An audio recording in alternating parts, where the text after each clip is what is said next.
If you've ever seen a food commercial, you'll likely have seen the use of a Lowa probe lens.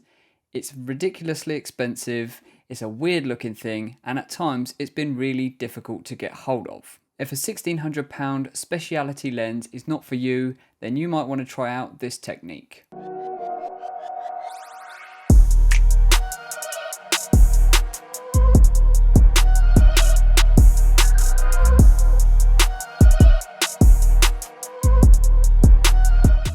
Everything you just saw was shot using this. This is the Insta360 Go2, and the beauty of it is that it's tiny, it's lightweight, so it can fit in places that other lenses and cameras just can't. I have a review of the Insta360 Go2 on my channel, so if you haven't checked it out yet, I will leave it linked up here and down here. Aside from the camera, we're also going to need a way to move it over and closer to the subject. So let's check out the rest of the kit.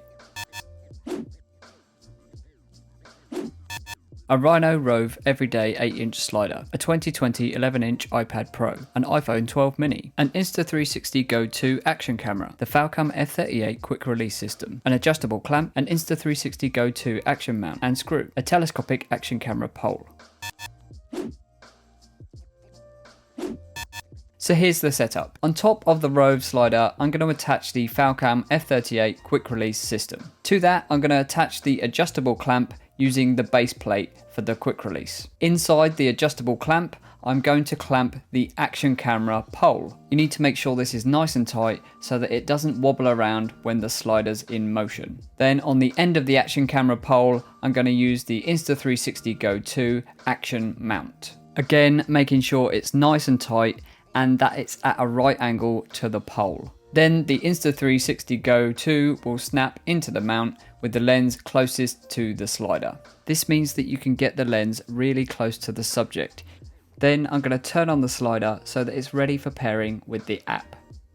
I can then adjust the length of the pole because it's telescopic so that it extends past the end of the slider. This particular pole extends quite far, so it means that you can get into some really interesting places with the camera. To control the slider, I'm going to be using the 11-inch iPad Pro, just using the Rove app. This is actually an iPhone app, but it works fine on the iPad. You can scale it up or have it at its original resolution. Then I'm going to connect to the Insta360 Go2 using the Insta360 app. It really pays to have two devices here because switching between the applications is a real pain. A quick little test slide to make sure everything's up and running and we're good to go. Based on this initial test slide using the default settings, I can see that the slide is a little bit too slow and I think I'm going to adjust the ramp also. Everything's working great. I've got the camera and I've got the motion. But if you haven't got a motorized slider, you could always use a tabletop dolly. This is one that I got from Amazon at a very reasonable price. I will leave a link in the description to this or something similar. These are very cheap, and as I have more than one quick release, I can just swap them over as needed. Then it's just a case of trying to replicate the same movement you would get with a motorized slider, but by hand. I have the Go2 set to Pro mode at the maximum resolution of 1440p. This is at 50 frames a second, so it will give me a little bit of flexibility in post to speed up and slow down the footage. Pro mode also allows you to adjust the framing after the fact using the app, and it also gives you the maximum amount of stabilization. The subjects I have chosen to shoot are a bowl of cereal and some tea. This will give me some movement past the camera while it's moving forward. Stick around to the end of the video to see which of the two make it into the final cut. In order to have consistency during the edit, it's important to think about the direction the camera is moving in. For these shots, I decided to shoot from wide and pushing into a tighter shot. So it's moving from the back of the slider all the way to the front of the slider.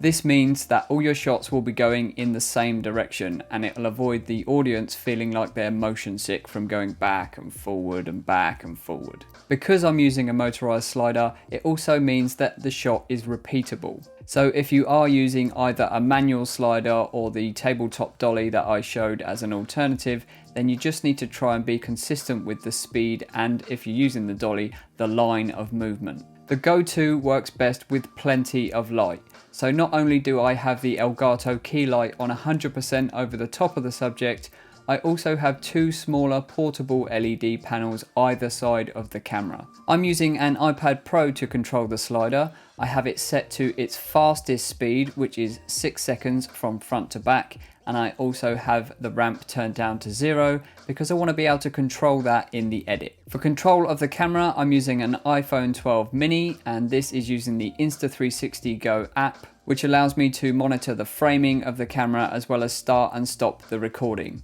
This is great because it means I can control both the slider and the camera without having to touch either of them. This means I'm not going to introduce any wobbling or nudge the position. I can do it all remotely from the apps. It also means I can concentrate on what's going on in front of the camera rather than worrying about what's going on with the slider and the camera. From there, it's simply a case of matching the camera movement with the movement of the object in front of the camera.